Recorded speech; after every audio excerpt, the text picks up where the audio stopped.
बिस्मिल्लाहिर्रहमानिर्रहीम। अस्सलाम वालेकुम डियर स्टूडेंट्स, कैसे हैं आप? इस दुआ के साथ कि अल्लाह आपके इल्म में इजाफ़ा करे और आपसे दिन के काम ले, हम अपनी आज की वीडियो को स्टार्ट करते हैं। आज की वीडियो का टॉपिक है हमारा माउंटेनियरिंग की एक्सरसाइज को हमने करना है सॉल्व।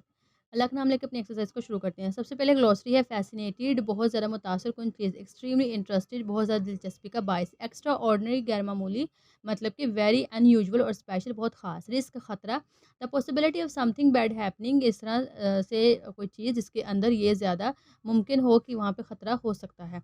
कंकर फ़तह करना, to gain by overcoming obstacles और अपोजिशन के रुकावटों को अबूर करके उस चीज़ को हासिल करना। फीचर अटिपिकल क्वालिटी, ख़ुसूसियत होना और an important part of something, या किसी चीज़ का वो जो है वो अहमियत की हामिल हो या अहम हिस्सा हो किसी चीज़ का। स्ट्रगल, जदोजहद करना, कोशिश करना। To experience difficulty to do something, किसी चीज़ को करने के लिए ऐसा एक्सपीरियंस तजुर्बा करना बहुत ज़्यादा मुश्किलात का। लेजिज़ है अनैरो, बहुत तंग, फ्लैट एरिया लाइक अ शेल्फ, ये बिल्कुल सीधा उसकी तरह से, that sticks out from a building, जैसे बिल्डिंग की तरह से होता है, क्लिफ होगा और अदर वर्टिकल सरफेस होगी उसकी। वैल्यूएबल है, बहुत ज़्यादा इंपॉर्टेंट, यूज़फुल और बेनिफिशियल, फ़ायदेमंद। सर्कमस्टांसेस हैं, हम इवेंट्स हैं और कंडीशंस हैं connected with what is happening और हैज़ हैपेंड, इस तरह से इवेंट वाक़यात और इस तरह की कंडीशन के जो इस चीज़ से कनेक्ट हो कि क्या जो है वो होने जा रहा है। अब नेक्स्ट है ओरल कम्युनिकेशन स्किल। अब इसके अंदर हमारे पास है read the following tongue twisters है, उन्होंने हमें दे दिए हैं और ये हैं जैसे अब नंबर ए पे है good, better, best, never let it rest, till your good is best and your better is best. अब ये वाला एक टंग ट्विस्टर, जैसे उसको एक प्रैक्टिस है, ये फ़नी से आपके लिए एक है, how many cans can a canner can it, if a canner can cans, a canner can as many cans as a canner can, if a canner can. ये मतलब इस तरह से एक टंग ट्विस्टर से हैं। वो अब आप इसको अपनी क्लास में एन्जॉय कीजिएगा अपने फ्रेंड्स के साथ। और दूसरी एक्टिविटी आपको दिया, now it is your turn, अब आपकी बारी है टू मेक टंग ट्विस्टर्स, कि आप टंग ट्विस्टर्स को बनाएँ विद योर ओन नेम, अपने अपने नाम के साथ, and ask your peers to identify whether it is assonance और एलिट्रेशन। और अब आपने अपने फ्रेंड से पूछना है कि ये बताओ एज़ोनेंस है या एलिट्रेशन है। अब ये एज़ोनेंस और एलिट्रेशन क्या होता है? यहाँ पे हमें कहा है read the recall the definition of alliteration and assonance, page number 26 पे है। और from the above tongue twister point out alliteration and assonance, और अब हमने ये बताना है वो एज़ोनेंस है एलिट्रेशन है। तो अब सबसे पहले अब डेफिनिशन को देख लेते हैं हम एलिट्रेशन की और एज़ोनेंस की। अब एलिट्रेशन क्या होती है? Is the repetition of initial consonant sounds, initial मतलब शुरू में आने वाला जो कॉन्सोनेंट साउंड होता है उसका रिपीट यानी कि होना इन अ सीरीज़ ऑफ वर्ड्स, एक अल्फाज में। जैसे मिसाल पे ये मैंने एग्जांपल आपको दी, जैसे लाइक देखें, अब यहाँ पे एस से है Sally sells, she shells by the sea shore. अब यहाँ पे हमारा जो रिपीट हुआ है, देखें एस है बार बार रिपीट हुआ है, ये एस एच बार बार रिपीट हुआ है, शोर यहाँ पे एस एच, इस तरह से जो कॉन्सोनेंट साउंड रिपीट होगा वो हमारे होते हैं एलिट्रेशन। और एजोनेंस क्या? Repetition of vowel sound. अब इसमें देखें कॉन्सोनेंट साउंड है, इसमें हमारे होते हैं vowel sounds. In nearby words, words के अंदर सच एज़, अब जैसे मिसाल है the rain in Spain falls mainly on the plain. अब इसके अंदर देखें ए हमारा जो है, ओ है, ये इस तरह से ये हमारे हैं वॉल्स साउंड, ठीक है? तो ये हमारे जो ऑज़नेंस में होते हैं वॉल साउंड आते हैं और उसके अंदर हमारे लिटरेशन में हमारे कॉन्सोनेंट साउंड आते हैं। अब नेक्स्ट हमारे पास है रीड द एंड अंडरस्टैंडिंग, ये write the contextual meaning of the words highlighted in the text. अब देखिए ये कॉन्टेक्चुअल मीनिंग वो होते हैं जो टेक्स्ट के अंदर हाइलाइटेड बोल्ड करके आपके लिखे ना, ब्लैक करके ज़रा बड़े-बड़े करके, वो होते हैं कॉन्टेक्चुअल वर्ड्स। अब फिर उन्होंने कहा compare the contextual meaning of the words with the given dictionary meaning. अब हमने उन्हीं वर्ड्स को, उनके सबसे पहले वर्ड्स लिखने हैं, फिर हमने उनके मायने लिखने हैं, उसके बाद हमने उनको सेंटेंसेस में लिखना है। तो ये हमारे अब सेंटेंस है। सबसे पहले देखें, अब जो हमारा वर्ड है अब उसको हम रीड कर लेते हैं। अब सबसे पहले है फैसिनेटेड। फैसिनेटेड बहुत मुतासिर कौन, ठीक है? She was fascinated by the beautiful art work, कि वो जो आर्ट वर्क था उससे बहुत खूबसूरत आर्ट वर्क था, उससे बहुत मुतासिर हुई। एक्स्ट्रा ऑर्डिनरी, एक्सेप्शनल, बहुत ज़्यादा जो है वो गैर मामूली नहीं, बहुत ज़्यादा बहुत गैर मामूली, बहुत ज़्यादा उस चीज़ अहमियत की हामिल। इज़ एक्स्ट्रा ऑर्डिनरी टैलेंट, उसके अंदर एक गैर मामूली एक टैलेंट है। अमेज़्ड एवरीवन, उसने हर किसी को हैरान कर दिया, हर किसी को जो है वो मुतासिर कर दिया। रिस्क खतरा, हैज़र्ड भी खतरा है, डेंजर भी इसे कह सकते हैं, ठीक है? यहाँ पे डेंजर भी आप कर सकते हैं। टेकिंग अ रिस्क, कैसे रिस्क लेना, can lead to great reward, तो ये एक अच्छे रिवार्ड की तरफ भी लेके जा सकता है। कंकर है ओवरकम करना, जो है जीतना। दे वर्कड हार्ड टू कंकर द माउंटेन, तो उन्होंने बहुत ज़्यादा जो है वो वर्क हार्ड वर्क किया माउंटेन को जीतने के लिए, मतलब कि माउंटेन को फ़तह करने के लिए या उसको सर करने के लिए। स्ट्रगल एफर्ट, कोशिश करना। डिस्पाइट द स्ट्रगल, जो है वो कोशिश के बावजूद ही शी नेवर गेव अप, उसने जो है वो हिम्मत नहीं हारी। नेक्स्ट है हमारे पास लेजिज़। अब लेजिस क्या होता है? जो टांग होते हैं, ठीक है? प्रोजेक्शन क्लाइंबर्स यूज़ लेजिस, वो इसका इस्तेमाल करते हैं टू रेस्ट ड्यूरिंग एसेंस, चढ़ाई पर जो है वो चढ़ने के दौरान। अब नेक्स्ट हमारे पास है सर्कमस्टांसेस, मतलब सिचुएशन, हालात। आवर सर्कमस्टांसेस हैव चेंज, के जो हमारे हालात है वो चेंज हो गए फॉर द बेटर, अच्छे के लिए। उसके बाद नेक्स्ट हमारे पास आता है फ्रोस्ट बाइट। इसको आप जो है वो कोल्ड इंजरी भी कर सकते हैं, चिल भी कर सकते हैं। मतलब कि फ्रोस्ट बाइट में आता है जो बहुत ज़्यादा जिल्द का जम जाना, सर्दी, बहुत ज़्यादा सर्दी की वजह से। ही गॉट फ्रोस्ट बाइट, ठीक है, वो जम गया ड्यूरिंग द विंटर, सर्दी के दौरान एक्सपीडिशन के बहुत ज़्यादा जो थी सर्दी जो हुई थी। विल पावर है रज़ामंदी या डिटर्मिनेशन की लगन है, अज़म काम करना विद स्ट्रॉन्ग पावर। जो है आप एक अच्छे बहुत ज़्यादा मज़बूत जो है स्ट्रोक पावर के साथ शी अचीव्ड हर गोल्स, उसने अपने गोल्स को अचीव कर लिया, अपने गोल्स को जीत लिया। फियरलेसली बोल्डली बहादुराना, बगैर खौफ के। She fearlessly faced every challenge, उसने जो है बेखौफ होके हर चैलेंज को फेस किया, उसका सामना किया। उसके बाद हमारे पास है आंसर क्वेश्चन। अब फर्स्ट हमारे पास क्वेश्चन है what is mountain climbing called, कि जो माउंटेन क्लाइंबिंग है वो उसे क्या कहते हैं। Mountain climbing is called mountaineering, तो जो माउंटेन यानी कि पहाड़ पे चढ़ना उसे माउंटेनियरिंग कहते हैं, मतलब कि कोहे पैमा। नेक्स्ट क्वेश्चन है which is the highest peak of the world, दुनिया की सबसे बुलंद तरीन चोटी कौन सी है। तो the highest peak in the world is mount Everest, तो ये दुनिया की बुलंद तरीन चोटी माउंट एवरेस्ट है, जो कि नेपाल में है। In which year was Mount Everest conquered, अब किस साल में जो है वो माउंट एवरेस्ट को जो सर किया गया था for the first time by whom, और किसने किया था वो भी पहली दफ़ा, और वो कौन थे। तो ये हमारा इसका आंसर आता है कि जी Mount Everest was first conquered, के माउंट एवरेस्ट को पहली मरतबा सर किया गया इन 1953 में by Tenzing Norgay and sir Edmund Hillary. तो इन्होंने जो था वो 1953 में इसको सर किया था। इस माउंटेनियरिंग रिस्की स्पोर्ट, क्या माउंटेनियरिंग जो है कोहे पैमा एक खतरनाक खेल है। हाउ, अभी भी बताना है कैसे, तो हमने सबसे पहले बताना है जी हाँ, yes mountaineering is a risky sport, कि ये एक खतरनाक खेल है। बिकॉज़ इट इन्वॉल्व्स डेंजर्स, क्योंकि इसमें जो है वो खतरा शामिल होता है। Such as extreme weather conditions, मौसम का बहुत ज़्यादा ख़राब हो जाना। The risk of frostbite, या जिल्द का जम जाने का खतरा। एंड अनप्रिडिक्टेबल स्टॉर्म, और गैर मुतवक्के तूफ़ान का आ जाना। गैर मुतवक्का मतलब जिसकी हमें तवक्को नहीं होगी। नेक्स्ट है which problems might a mountaineer have to face, वो ऐसे कौन से मसाइल है जिनका माउंटेनियर जो है उसको सामना करना पड़ता है।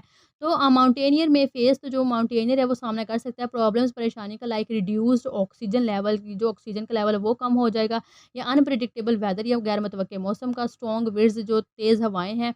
स्नो स्टॉर्म, बर्फ़ का तूफान है। And the risk of frostbite, और जिल्द का जो जम जाने का है, ये इस तरह के जो खतरात है वो फेस कर सकते हैं।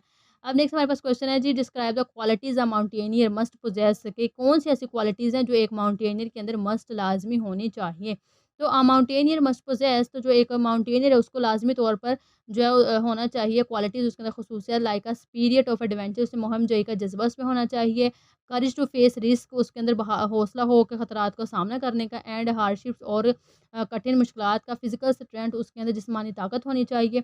स्ट्रॉन्ग विल पावर, यानी कि बहुत ज़्यादा उसके अंदर जो है वो कुव्वत इरादी होनी चाहिए। एंड द हीरोइक करेज हो टू अचीव देयर गोल, और उसके अंदर एक हीरोइक यानी कि बहादुराना उसके अंदर जो है हिम्मत हौसला हो जो भी परेशानी है उनका सामना करने के लिए। उसके बाद क्वेश्चन आंसर के बाद जी हमारे पास आ जाते हैं वोकैबुलरी एंड ग्रामर। अब इसमें उन्होंने हमें कहा जी write the synonyms and antonyms of the words highlighted in the text of mountaineering take up. अभी वही जो हमने कॉन्टेक्चुअल वर्ड्स के, तो उनके हमने सिनोनिम लिखने हैं और एंटोनिम्स लिखने हैं। सिनोनिम्स होते हैं जो सेम वर्ड जो है ना उसका मिलता जुलता, और एंटोनिमस होगा उससे उल्ट। तो अब हम इसको देख लेते हैं। अब फर्स्ट वन जैसे कि हमारा था फ़ैसिनेटेड, ठीक है जी, फ़ैसिनेटेड हमारा था वर्ड।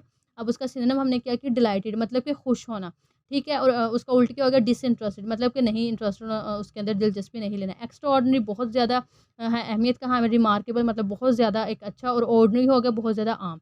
नेक्स्ट है रिस्क, मतलब खतरा, डेंजर भी देखें खतरा, और सेफ्टी हो गया हिफाजती, उसका उल्टा हो गया। कंकर मतलब फतह करना, ओवरकम भी वही होगा, और सरेंडर कर देना, हार मान जाना, ये उसके हो गया। स्ट्रगल मतलब कि कोशिश करना, अटेम्प्ट भी कोशिश करना। ईज़ मतलब बहुत आसान। लेजिज़ है, देखिए क्लिफ़ है और उसका उल्ट मतलब कि तंग, और उसका उल्ट क्या हो गया प्लेन, बिल्कुल सीधे। वैल्यूएबल बहुत अहमियत, प्रेशियस भी बहुत कीमती, और वर्थलेस जिसकी कोई जो है वर्थलेस जो कि बिल्कुल भी जो है इंपॉर्टेंट नहीं है। सर्कमस्टांसेस हालात, सिचुएशन हालात, और कोइंसिडेंस है मतलब इत्तेफाक है। आर्टिफिशियल है, अनरियल यानी कि जो चीज़ रियल नहीं है, मसनूई है, और नेचुरल हो गया कि कुदरती है। अनप्रिडिक्टेबल गैर मतवक्के, अनसर्टेन भी गैर मतवक्के, और प्रिडिक्टेबल है जिसकी तवक्को की जा सकती है, पेशगोई की जा सकती है। फ्रॉस्ट बाइट है बहुत ज़्यादा सर्द, चिल भी बहुत ज़्यादा सर्द, और वार्म था बहुत ज़्यादा गर्म। विल पावर है कुव्वत इरादी, डिटर्मिनेशन भी वही, और वीकनेस हो जाएगा कमज़ोरी, ठीक है। अच्छा जी, ये हमारे हो गए सिनोनिम्स। उसके बाद हमारे पास आ जाते हैं noun phrase and noun clause, ठीक है। अब ये थोड़ा-सा इंशाल्लाह इसको ईज़ी वर्डिंग में हम करेंगे, मैं कोशिश करूँगी। नाउन फ्रेज़ है, a phrase that acts like a noun, एक ऐसी फ्रेज जो कि नाउन की तरह एक्ट करे इन द सेंटेंस, सेंटेंस में is called a noun phrase, उसे नाउन फ्रेज कहते हैं। देखिए फ्रेज वो होती है, सिंपल आपको मैं बताऊँ, जिसके अंदर ना हमारे पास सब्जेक्ट हो ना हमारे पास वर्ब, वो होती है फ्रेज। अब noun clause is a group of words, ये अल्फाज का मजमुआ होता है विच कंटेन्स अ सब्जेक्ट। देखिए इसमें सब्जेक्ट भी होता है एंड प्रेडिकेट, मतलब कि इसमें वर्ब भी होती है of its on, and does the work of a noun, और ये नाउन के जो है तौर पे काम करता है। देखिए फ्रेज में मैंने आपको बताया फ्रेज वर्ड जिसमें सब्जेक्ट भी नहीं होता और वर्ब भी नहीं होता, और क्लोज हमने पढ़ा जिसमें सब्जेक्ट भी और वर्ब भी है। इतना सिर्फ आपने भी याद रखना, ये कॉम्प्लिकेटेड में अब इधर मत जाए, सिंपल कॉन्सेप्ट आप लें। देखिए ग्रामर हमने कॉन्सेप्ट भी लेना होता है, क्योंकि डेफिनेशन तो आपको बेबहार मिल जाएंगी हर जगह पे, लेकिन आपने मेन से कॉन्सेप्ट ही लेना है। अब देखिए नाउन फ्रेज एग्जांपल, जैसे दे परचेज अ ब्यूटीफुल विला, उन्होंने एक बहुत खूबसूरत विला खरीदा। अब इसके अंदर जो विला है नाउन है, उन्होंने ये नाउन कहा है जी, नाउन फ्रेज है। She bought a decent black dress, अब इसमें हमारा जो एडजेक्टिव है और ये हमारा नाउन है।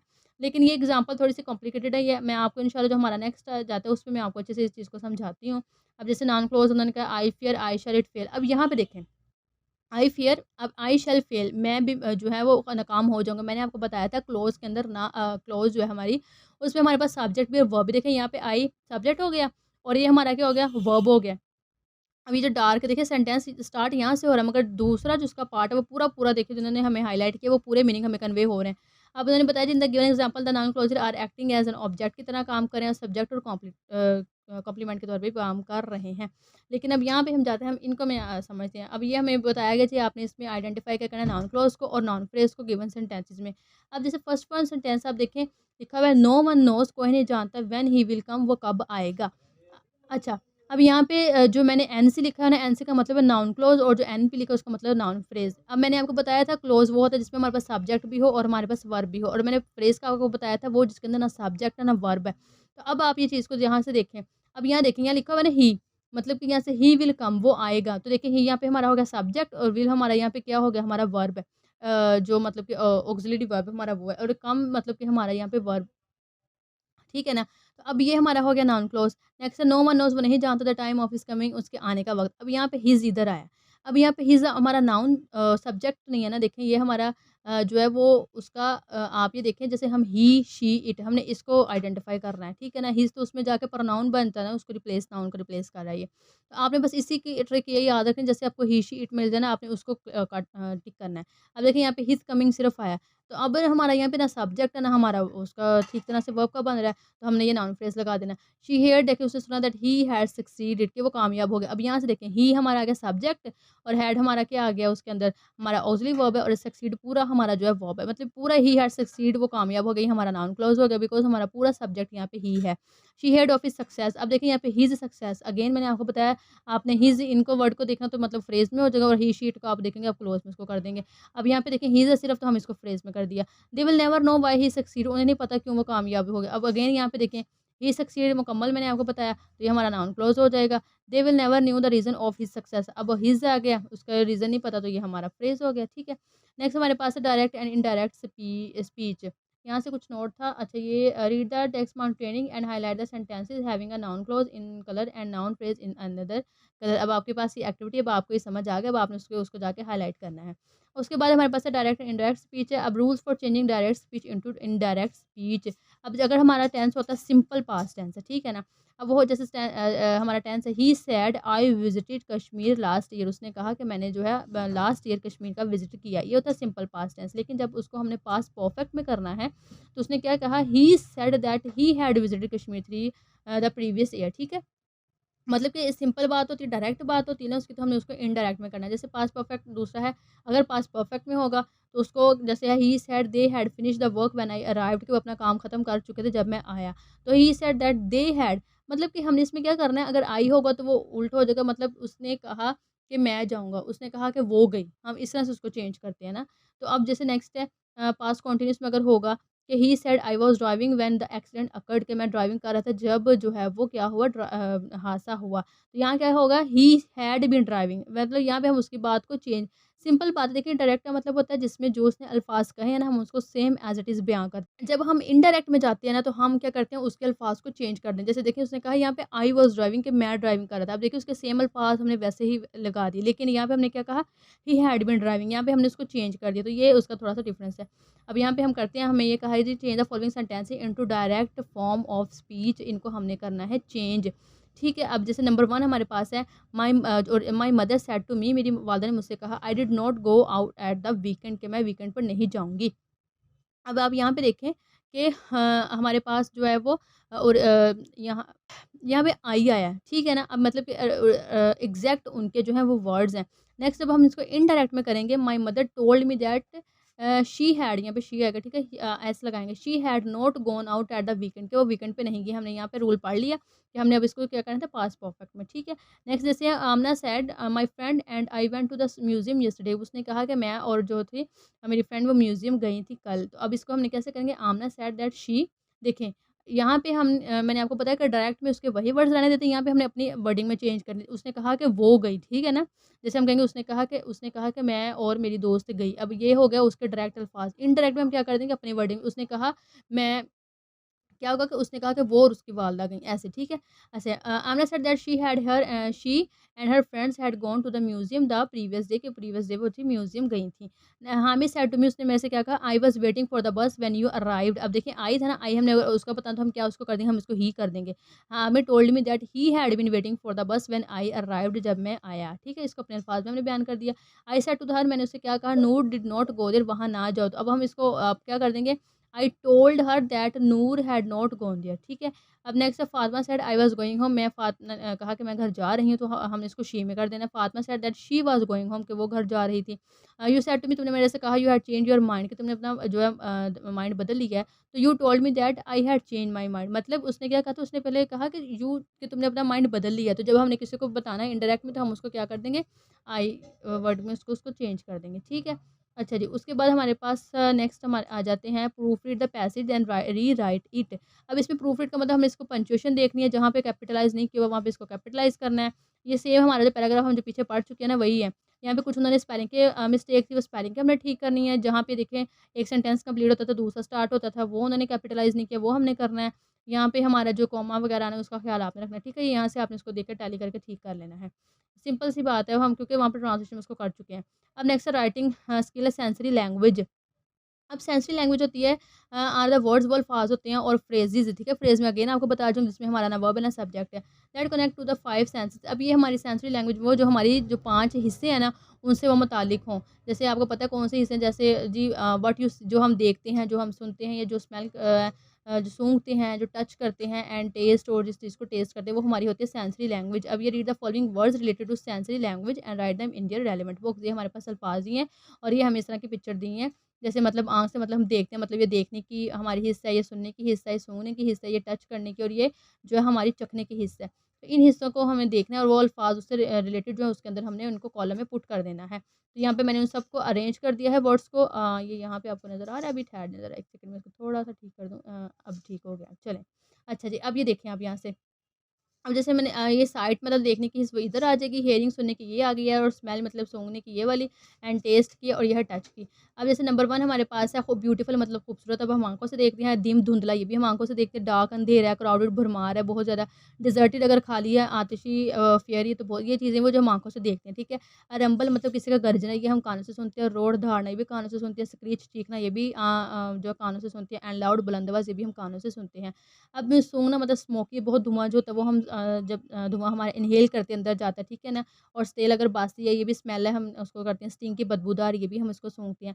अब टेस्ट है क्या है, नमकीन है, ये भी हम चखते हैं। रो अगर कच्चा है कोई चीज़, वो भी हम चख करके बताते हैं, ये भी हमारा क्या हो जाएगा, टेस्ट में गया। अब टच जैसे रफ़ मतलब खुरदरा, इसको हम टच करते हैं। मॉइस्ट अगर गीला, बहुत ज़्यादा नमी हो, ये भी हम टच करते हैं। स्वीटी पसीना, बम्पी, ये चीज़ क्रूक्ड मतलब टेढ़ा, ट्राई है, खुश्क, डस्टी है, गिर्द से भरा हुआ, ठीक है? बहुत ज़्यादा गिर्द है। और स्क्रैचिंग है मतलब खर्चना, और शार्प है मतलब बहुत ज़्यादा तेज़, ठीक है? ये वाले वर्ड्स हो गए हमारे। उसके बाद हमारे पास एक ये दे दिया गया है हमें ऐसे, कि जी राइट अ डिस्क्रिप्टिव ऐसे ऑन डेंजर स्पॉट, यानी कि बहुत ज़्यादा जो खतरनाक खेल हैं उनके ऊपर आपने जो है वो एक मज़मून लिखना है। Then give the given mind map will help you to write a cohesive piece of writing, try to use sensory words. अब इसमें सेंसरी वर्ड्स का हमने इस्तेमाल करना है और हमने इस ऐसे को लिखना है। जी हमारे पास ऐसे हमारा रहा ये, ठीक है। स्पोर्ट्स दैट आर रिस्की, जो ऐसे खेल जो खतरनाक होते हैं। प्रोवाइड एन एक्साइटमेंट, मगर वो खुशी देते हैं। बूस्ट अनलाइक अनदर, इस तरह की एनर्जी देते हैं जो और कोई नहीं दे सकता। दीज एक्टिविटीज़ ऐसी सरगर्मियाँ जैसे स्काई डाइविंग, आसमान से जो है कूदना, एंड रॉक क्लाइंबिंग, और पहाड़ों पे पत्थरों पे चढ़ना। टेस्ट आवर लिमिट्स, ये हमारी जो लिमिट्स हैं, हदूद हैं, उनको जो है उनका इम्तिहान लेता है एंड अवेकन आवर सेंसेस और हमारे जो हिस्से हैं उनको बेदार करता है। आवर हार्ट्स बीट फास्टर, हमारा दिल तेज़ी से धड़कता है। And the air is charge और जो हवा है वो चार्ज हो जाती है एनर्जी के साथ with energy. As we jump, जैसे आउट, जब हम जो है वो छलांग लगाते हैं ऑफ प्लेन्स, प्लेन से, और क्लाइंब हाई पे किया, फिर जो बहुत ज़्यादा बड़ी चोटियाँ होती हैं उनसे नीचे हम छलांग लगाते हैं। द एक्साइटमेंट इज़ ग्रेट, तो वो जो खुशी बहुत ज़्यादा होती है। एंड द साइट्स, और जो नज़ारा होता है, आर स्टनिंग, वो अमेजिंग यानी बहुत खूबसूरत होता है। हाउएवर, ताहम एक्साइटमेंट कम्स विद रिस्क, मगर जो एक्साइटमेंट है वो फिर खतरे जो हम लेते हैं उनके साथ आती है। डिस्पाइट इसके अलावा स्पोर्टर्स जो होते हैं, जो मतलब खिलाड़ी खेलने वाले क्लेम वो दावा करते हैं that the benefit above the risk, जो हमें फ़ायदा मिलता है वो रिस्क से भी ऊपर है, यानी कि अगर रिस्क खतरा कम है ना तो उसका जो फ़ायदा उससे ज़्यादा है। दीज एक्टिविटीज़, जो इस तरह के जो सरगर्मियाँ होती हैं, इंस्टिल, वो हमें देती हैं द विर्चूज़, ऐसी हमें जो है वो खूबियाँ देती हैं ऑफ करेज की, जैसे बहादुरी, डिटर्मिनेशन है, पुख्ता इरादा, and the Joy of concurring fear, और ये खुशी हमें देती है कि हमने खौफ को जीत लिया है। दे सर्व एज़ अ रिमाइंडर, तो ये जो है हमें इस तरह से एक याद दहानी दिलाते हैं that we should live each day, कि हमें हर दिन जो है वो गुजारना चाहिए टू द फुलेस्ट, बहुत ज़्यादा फुलेस्ट के साथ, मतलब कि बहुत ज़्यादा एनर्जी के साथ। Even if it means dancing close, और इसका हत्ता ये भी मतलब होता है कि dancing close to the danger, के खतरे के करीब जो है वो खुशी मनाना, डांस करना, ठीक है। तो जी स्टूडेंट्स, ये थी आज की वीडियो। मैं उम्मीद करती हूँ कि आपको वीडियो पसंद आई होगी। अगर आपको वीडियो पसंद आई है तो वीडियो को लाइक और चैनल को सब्सक्राइब कर दें। इंशाल्लाह मिलते हैं नेक्स्ट वीडियो में, तब तक के लिए आपने अपना रखना है बहुत सारा ख्याल। अल्लाह हाफिज़, फ़ी अमानिल्लाह।